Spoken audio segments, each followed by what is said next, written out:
কেটে রাখা টমেটো, কাঁচা লঙ্কা,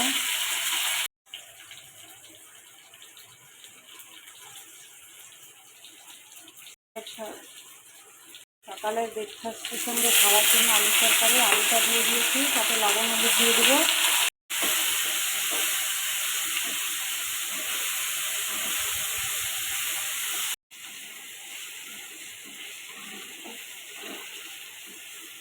জিরার গুঁড়ো দিয়ে দিচ্ছি, জিরার গুঁড়ো দিয়ে নেড়ে চেড়ে জল দিয়ে দিব। রুটির সঙ্গে এই আলুর তরকারিটা খেতে ভালো লাগে।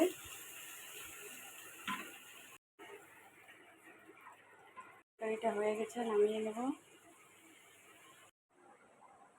আমার সকালের ব্রেকফাস্ট একদম রেডি, রুটি আলু তরকারি। তোমরা কে কে খাবে বন্ধুরা, চলে আসো। তোমাদের এই ভিডিওটা ভালো লাগলে লাইক শেয়ার কমেন্ট সাবস্ক্রাইব করে দেবে।